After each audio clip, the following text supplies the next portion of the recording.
The Locked On Podcast Network presents the NFL Big 3 in 30.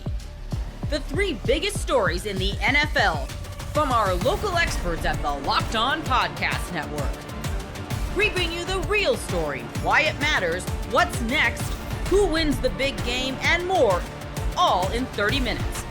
The NFL Big 3 in 30 starts now with the biggest story in the NFL. It's the Eagles Squad, sponsored by Gametime. Everything Philadelphia Eagles, every week. The NFL owners' meetings in Minnesota do not come up with enough votes to ban the Tush push. According to Adam Schefter, final vote of proposed ban for the Tush push per sources, 22-10. So sorry. You know what they needed? They needed a Tush push to push it across. Just 2 more votes, and it would have gone down. It did not go down that way, fellas. We live in a Tush push society still.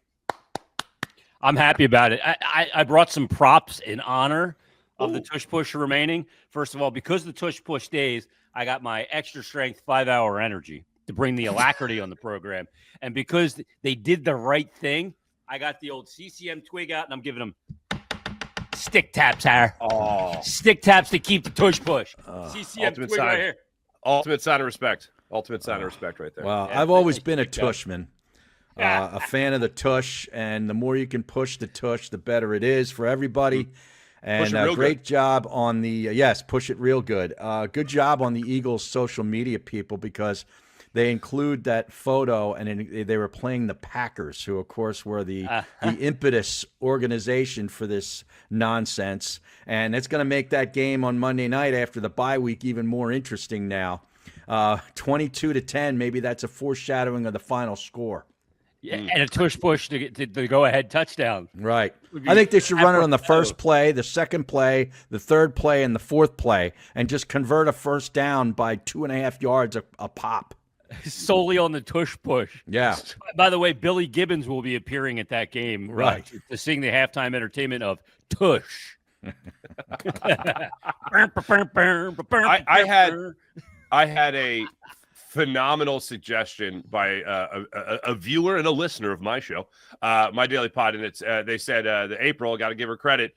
She said, while we're talking about player safety and pace of play, I think we should ban leaping into the stands after a touchdown. Yeah, the Lambeau leap, as they call it, right? We should ban it. We should ban it. That's not safe. Right. And they're taking forever. You know what I mean? Right. I agree. The Latin Inferno says the Eagles defeated the Packers 22-10 last year in the wild card. That's correct. That's correct. Wow. Yes. Foreshadowing. How about that? Good job, Latin Inferno. Serendipitous, I believe is what that is. I believe that would be. But we talked about this. I think, Jason, you said it stays. Harry, you said it would go. I think you and I, Harry, said it would go. Or did you say it would stay? No, I said it would go. And then I put out earlier this morning, Diana Rossini had information that she's been told that the Tush push will be banned. So apparently she had bad information. Good. I love when reporters are wrong. Yeah. The Eagles the Eagles sent Jason Kelsey, who was just in Philadelphia for, I think, Mike Quick's golf outing, just sent him out to Minnesota to lobby for the Tush push to stay. So Jason Kelsey went out there, and I guess the man still has some sway, not just on podcast networks, or commercials, but also still with the NFL, and he apparently lobbied for it to stay. And here we are, gentlemen, still in the Tush push era of the Philadelphia Eagles. And look, put it this way. I thought it was going to be gone. And Jason, I think I have that right, that you thought it was going to stay. Yeah, I did. Everyone was saying it was going to go. And people were given the attitude of, you might not believe this, but they're going to whip up enough votes in order to ban this. And this doesn't make any sense to me, but these people seem pretty confident. I'm going to go with them. And Adam Schefter was one of those guys, a lot of the national guys that are certainly more close to the other NFL teams around the league, obviously. And I'm listening, I'm like, wow, this seems like it wouldn't make any damn sense to ban it. So seeing that it is going to stay, and seeing that the Eagles have spiked the metaphorical football with their own social media post about it, I have to say justice prevailed, gentlemen, because you really can't ban this play and can't make an argument to ban the play unless the argument is, I just don't like it. it's like, when you're young and you tell your parents, why can't I do it? They're like, because I said so. Like, that's not an argument, but that's the rule. That's the ruling. Right. Yeah. I thought it was going to go along the lines of your parents telling you because I said so. It didn't make any sense. It's a safe play. That no one's been hurt. It doesn't stop pace of play. It doesn't halt pace of play. The rugby play, you can make a lot of arguments about football and the plays that look like rugby. Justice prevailed. I give credit to the NFL for that, at least. Yeah, you can't ban the play just because one team's good at it and nobody else really has seemed to be able to master it, even though Buffalo apparently has run it a few times and with some success. But you talk about Jason Kelce going out there to the owners' meetings. I saw a tweet from Jimmy Kempski 2 hours ago that he quote tweeted that with an episode from Kelsey's podcast, I guess, where they were talking about him going out there. And he goes, for context, this is Kempski now, during the owners' meetings in March, Bills co-owner Terry Pegula reportedly fabricated some idea that Jason Kelce retired because of the tush push. Now, I had never known that before. Is that amazing or what? I never heard that either. That's interesting. That a co-owner would go to the lengths of lying and creating just some false narrative to try to get rid of this Hall play. of Famer? Yeah, exactly. Just to put the thought out there. That's the old Roger Clemens line. How do you disprove a negative? Like once you put the thought out there in somebody's head that this could have happened, even though it's based in no reality, now I'm thinking of it as the Jason Kelce. Even though there's no evidence to support, maybe he did call it quits. Maybe that's what took him so long after the Tampa Bay Buccaneers playoff loss to consider whether or not he should come back to the NFL. If that was the case, Eagles would have voted against it. Yeah, they lost a Hall of Fame center because of the play. And I imagine they wouldn't run it anymore. As Captain Jack Ross once said in A Few Good Men, these are the facts of the case, and they are not disputed. The fact of the matter is it doesn't cause injury because it hasn't caused injury. And I'm glad to see that, the NFL owners and the people voting on this didn't think they were Nostradamus and predicting that it would cause injury in the future. Yeah. If it hasn't yet, maybe it will, and we'll deal with that when it does. But it hasn't yet. Right. So you can't vote against it based on your gut feeling that someday it probably will. Well, someday we'll all probably die. Okay. No, not probably. That's for sure. We're all going. That's a guarantee. And wasn't that Kevin? That was Kevin Bacon's character, wasn't it? Yeah. Yep. Okay. He was the prosecutor, Captain Jack Ross. Yeah. He had that big binder. That and taxes. You're a really lousy softball player, Jack. Hold on, guys. This is just crazy. All right. I follow, for the record, a number of news outlets, but I just got the notification. This made CNN. Are you serious? They'll do anything for ratings. Literally a notification for the first time. From CNN. The tush push stays. The NFL NFL owners reportedly decide to ban the controversial tush, or not to ban the controversial tush push play, a play used exclusively by the Philadelphia Eagles. That's fake news, CNN. Yeah, that right there is fake news. It's not exclusively used by the Eagles. Come on. Jordan Mailata doesn't like the name tush push either, and I kind of agree with him. Yes. It hasn't come out yet, and during the media circuit after the Super Bowl, Jalen Hurts was asked about this play a number of times by just about every show he was on. And he goes, well, they call it what they call it, but I don't call it that. Mm-hmm. And then people would say, well, what do you call it? And he'd be like, I'm not going to say what we call it. And I'm like, what? I am on, fellas, I'm dying to know what Jalen Hurts calls in the huddle when they're about to run that play. Yeah. I'm sure it's something far more technical and not nearly as catchy. It's not even brotherly shove. It's not QB sneak. It's got to be something else. Spider 2Y banana. It's something like that. Probably. But I didn't expect to feel as excited about this play sticking around. And it's not like I even love this play. It's just about the Eagles being right. Yeah. And for the people that were following. And for the right, they're already 1-0 before the 2025 season starts.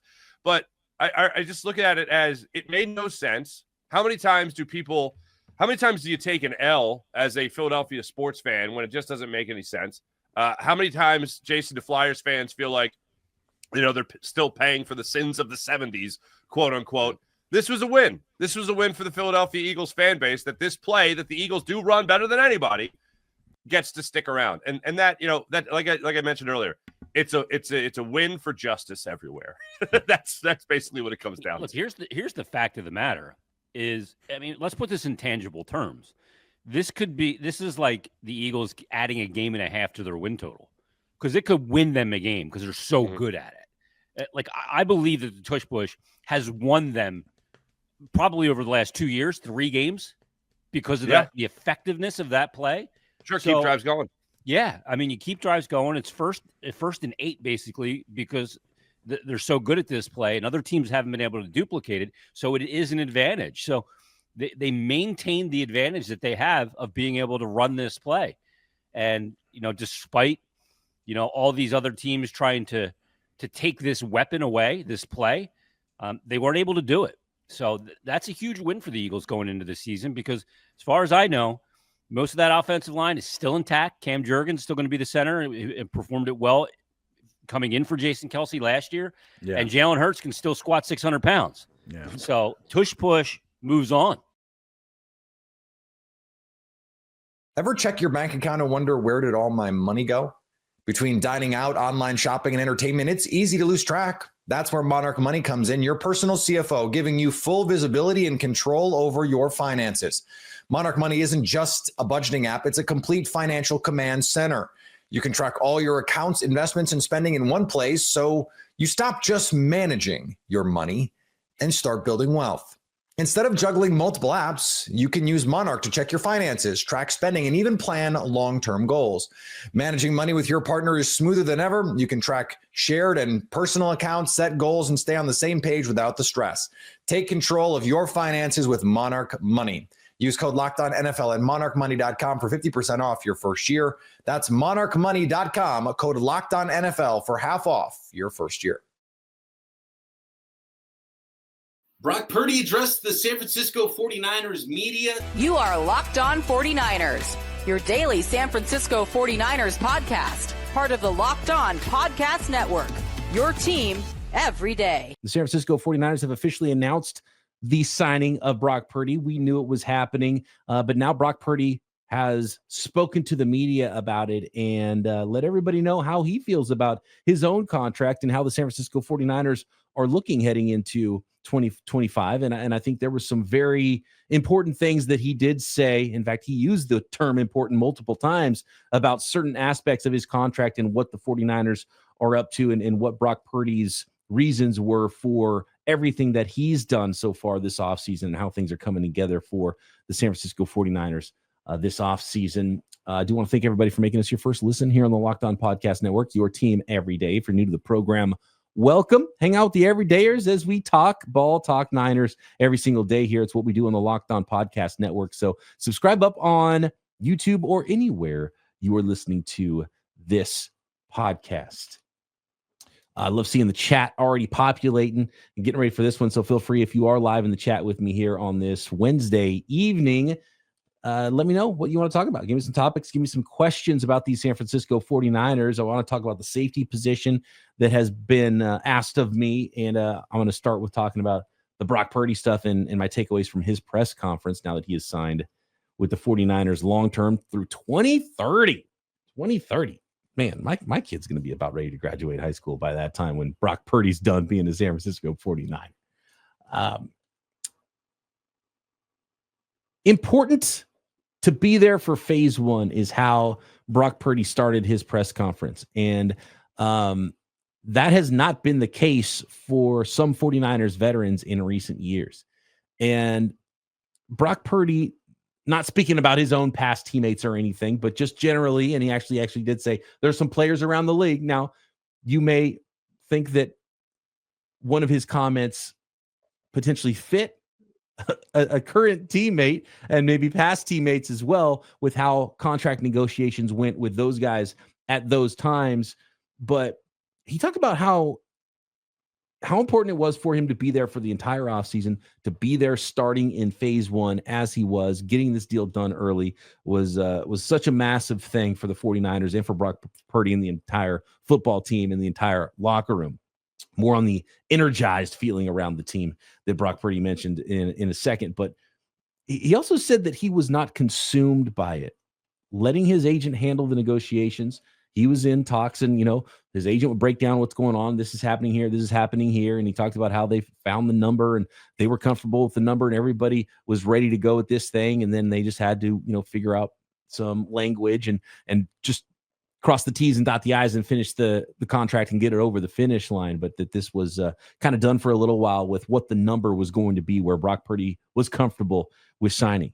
And he said he was not consumed by it. And he did say that other times he's noticed players around the NFL on other teams. He specifically said on other teams, so it wouldn't get twisted that he's talking about, say, one of his wide receivers, the 49ers, was basically wilding out, and the guys would act out of character and get consumed by the contract negotiations and sort of get a little weird about it. And he didn't want to do that. And that's not the way he's wired. He's such a under control guy. And it kind of speaks to the leadership and the person he is, because he's not reading the press, he's not getting worked up about stuff, and he made sure he said that no, there was fair offers and we countered, and he downplayed the whole for such a big contract. Like, this is twice as big as any contract the 49ers have ever done, and for him to downplay how crazy it was, how difficult it was, not being consumed by it and wanting to get it done. And it just shows how level-headed the guy is and how professional the guy is. And, borderline low-key Brock Purdy, and just being a leader and being ready to go and wanting this team to be all hands on deck, all firsts go, ready to go. Phase one, the entire offseason, Brock Purdy wanted to be there, and he is there, and he is now signed. And he talked about the re-energized feeling around the football team, and I think that's really important. And when he was asked about, getting his deal done, getting the Fred Warner contract done, getting the George Kittle contract done, and last year, how coming off a Super Bowl, he got married, Christian McCaffrey got married, right? And it was just kind of like, okay, season's over late, getting married, okay, we're right back into it. And then there's contract stuff, and you could tell without him saying it that last year just things didn't quite feel right. And we felt like that, even though some people tried to downplay it.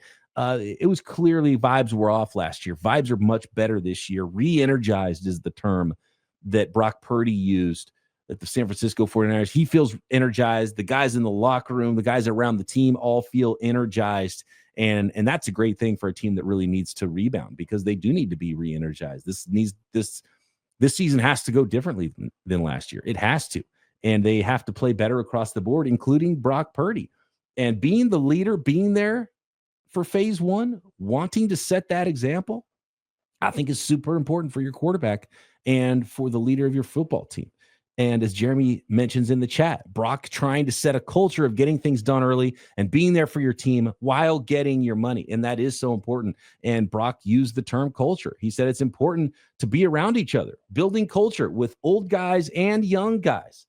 And it was important to get that deal done. And absolutely right. That is so important. And that's a winning type of culture. And again, that's why Brock Purdy got paid. That's why he was so good right away for the 49ers. He is that type of leader. He is that type of person, and setting an example. This isn't just, hey, I want to be there, but now my contract's not done, I can't be there. No, he was there. Even when the deal wasn't quite finished, he wanted to be there. He's been there the entire time, ready to go. And so important for building a culture, being around. And I think it's important that he didn't talk about himself as much. He talked about the young guys and how the young guys don't know anything coming into the league, and it's hard. And having the veterans and the young players together as part of building that culture, that is so important. And I was just, he's so impressed with the guy and how professional he is. And it's awesome that they got him done. And really congrats to Brock Purdy, who apparently might go out and buy a bass boat now. As coming from a family with, my dad was a bass fisherman. I was in the Visalia Bass Club actually for a short time as a teenager. I think I have a plaque somewhere. I used to love bass fishing when I was a kid. I haven't been out on the lake in years now. My brother's probably at the lake right now. My brother fishes every time he has an opportunity to. And I was able to get, before my dad passed away, we were able to go out there, and I was able to bring my son out, and it was really cool to see my dad watch my son catch some fish. So I'm with Brock Purdy on that one. It used to be pretty therapeutic, and I don't get out and go fishing enough, but man, we used to do a lot of bass fishing when I was growing up. So I feel Brock Purdy there. I hope he goes out and gets an awesome bass boat and spends some much needed time on the lake in the off seasons and is able to decompress there, because that is an awesome time, just hanging out all day, starting early in the morning. The sun's not even up. You get out on the boat, go catch the fish when the sun comes up, when they start moving around. I do miss that now that I talk about it, and got to hit up my brother and get out on his boat and do some fishing sometime soon. Dustin in the chat says, doesn't need every dollar for himself, going to set this team up for winning. And that's important. And look, guys can go get theirs. Guys can go get their money, right? Orlando talks about getting back to the NFC Championship game. The 49ers, to be honest with you, and we talked about this Super Bowl or bust attitude, but look, we've seen the 49ers this era multiple times, the previous era in the Harbaugh era, get to the NFC Championship, win an NFC Championship, but not win the Super Bowl. So that's what's next. NFC Championships are cool, and obviously you want to be a good football team, and it's a heck of a lot better to lose an NFC Championship game or win an NFC Championship game and lose a Super Bowl than is to go 6-11, right?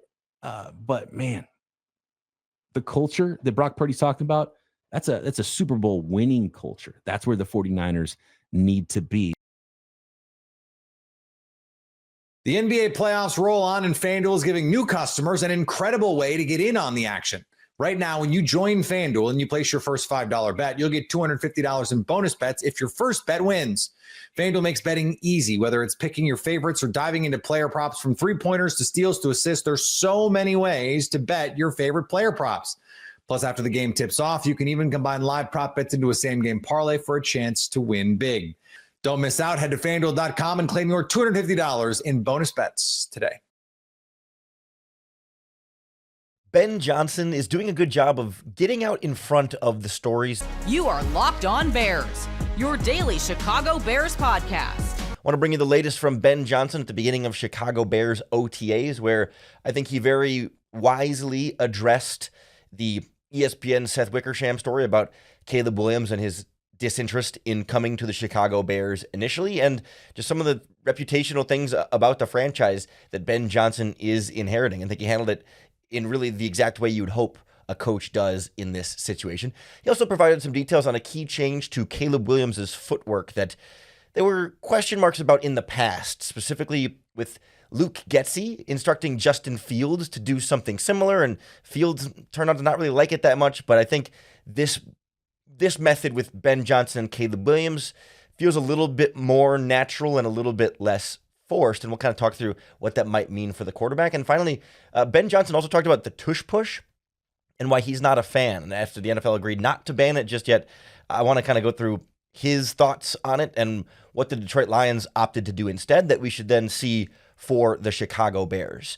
But this is the first time we've heard from Ben Johnson, or really anybody from the Chicago Bears, since Friday, when ESPN published the article with quotes from Seth Wickersham's book about how, Caleb Williams didn't want to be drafted by the Chicago Bears. His dad didn't want him to be drafted by the Chicago Bears. His dad said that Chicago is where quarterbacks go to die, and all this stuff, right? All this drama surrounding the team that hasn't really seemed to be a problem since Caleb was drafted, but certainly was a big whirlwind going on behind the scenes in the lead up to draft day. And this has the potential to linger as an ongoing story for this Bears team, and it will linger a little bit, especially until we actually hear from Caleb Williams himself. But I thought Ben Johnson did a good job, unprompted, at least the first time, about getting out in front and kind of just laying it out there and saying, listen, I talked to Caleb Williams about this, and we want to leave the past in the past and move together in the future, but really kind of downplaying that, hey, this doesn't have to be that big of a deal, and everybody's doing just fine. It's come to my attention that the quarterback's been out in the media over the last week, and just to get out in front of that a little bit, I just wanted to say I wasn't here last year, and so I can't speak too much in terms of what it was like before he got here and when he got here last year. But from my 4 months on the job, he's been outstanding to work with, and we just are focusing on getting a little better every day. I think when you hear it uttered, as in from the article, from the upcoming book, that Chicago is where quarterbacks go to die. from a distance. Did you see that? And what do you think when you hear that? I love it. I love it. I love the opportunity to come on in and change that narrative. That's where great stories are written. And so we're looking to write a new chapter here, 2025 Chicago Bears, and looking forward to the future.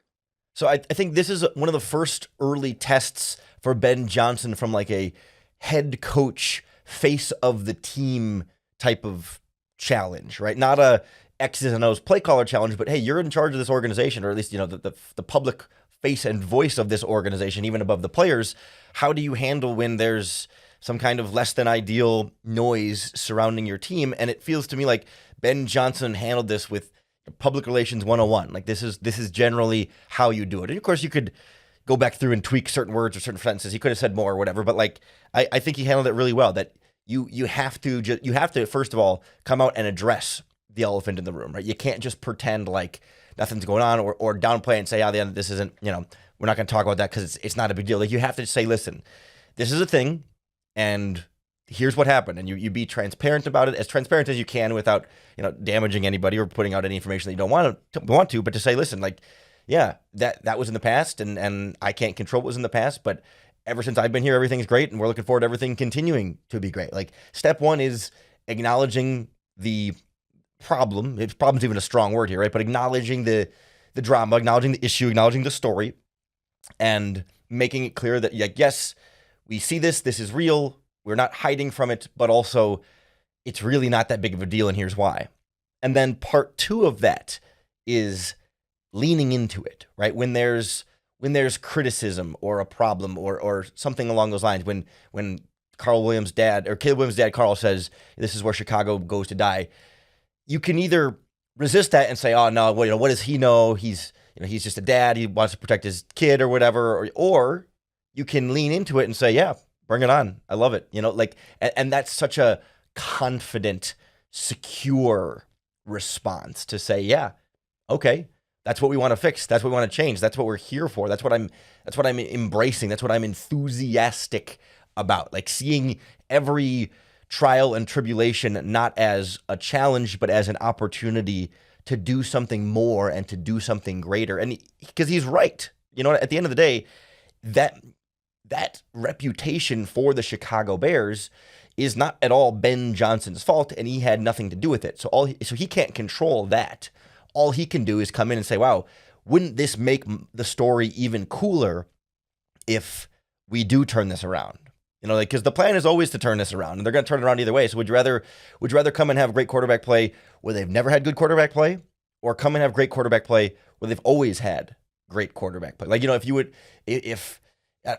was going to coach, I don't know, like the Green Bay Packers, right, where they've had Rodgers and Favre back to back, like it's less impressive if Jordan Love is also good, because it's like, oh, well, they've had other great quarterbacks. Clearly, there's an infrastructure there that has been supporting great quarterbacks. So it's like less impressive to get good quarterback play somewhere where they've had a lot of good quarterback play. But it becomes that much more impressive for Ben Johnson if he does it here. And he was trying to do it here anyway. So for no additional work, he gets to get more credit and more popularity and more adoration for being able to do it here if he's able to do it here. Like he doesn't have to change anything, and it makes him that much more important. So I think that's a really great way to handle it. You can't run away from it. You can't deny it. You can't, try and ignore it. You have to take it on head on, acknowledge it, be as transparent as you can, and then lean into it. And that's the kind of thing that I just don't know that somebody like Matt Eberflus handles quite that well, based on how we saw him run this organization in the past 3 years. And it's a good early test for Ben Johnson, and a sign that he's ready for this head coach role and the duties that he never had to really deal with as an offensive coordinator before this. Like, this is a head coach specific responsibility that I think he nailed really well.